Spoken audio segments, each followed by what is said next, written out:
You can hear that loud explosion. Mike Rogers is with us, the former chairman of the House Intelligence Committee, our CNN contributor. Mike Rogers, take us behind the scenes right now in the U.S. intelligence community, in the U.S. counterterrorism community. We hear New York City counterterrorism experts, New York City police, they're going on a higher state of alert right now. Once again, of an abundance of caution, but presumably they're afraid that if this is going on in Paris, it could go on elsewhere as well. Yeah, and you have to remember, there in every field office of the FBI, there is an investigation into at least some affiliation. Some individual has an affiliation with ISIS.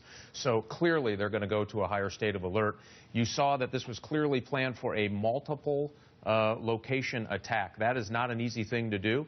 That the attacks were coincided within a pretty brief time, which tells you there was some effort to get those things to happen near the same time. They do that, by the way, and they did it in the Charlie Hebdo case to confuse law enforcement, to create a little chaos with the reactionary teams as well as what's going on the ground. This should be a wake-up call to everyone. I think that when France closed its borders, that is an unprecedented event. And it tells you that all of the intelligence that's led up to this point saying, be careful about this refugee community. They believe they're trying to infiltrate it. That tells you that there's more information behind that closing. He didn't get up and just decide he was going to close those borders. That is probably a concern not just of France, but everybody that's dealing with a refugee population from the region. Yeah, because European borders have been open to refugees. Hundreds of thousands of them in recent weeks and months have been allowed to come into Germany, into Austria, into France, and other countries in Europe. And you heard from a lot of law enforcement experts, especially here in the United States, that ISIS could be smuggling terrorists in to presumably commit an act of terror like this. Sure. And there was some social media reporting that talked about the very fact that that's exactly how they got in.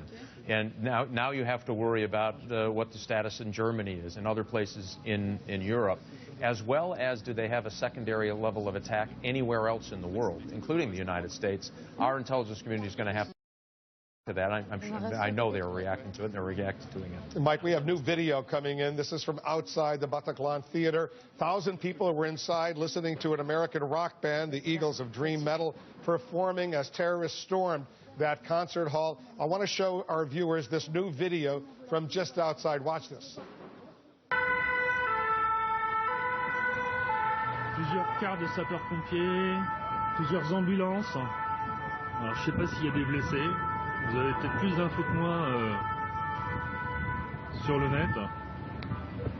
Moi, je peux que retransmettre. Là, j'ai des policiers.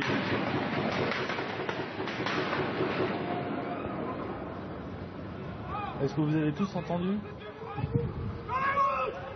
Mike Rogers, you're a former FBI agent. That sounds like pretty serious explosions we just heard, or gunfire. Right. It sounded like gunfire to me, multiple shots occurring. Clearly, they're trying to figure out if they have the ability to actually storm the building, which they're trained for in a better way than what happened in Chechnya and Russia. But now they're just trying to figure out with witnesses, I'll tell you with certainty, how many they think there are. What is the position of the hostages? Where are they? Are they on the ground? What is the layout of the building? And I am surprised it's taken this long. I can only imagine they're planning to breach that building very soon. But you've also heard reports that these terrorists who are inside are not wearing masks, as we've heard from Julian Pierce, who was inside, the radio reporter.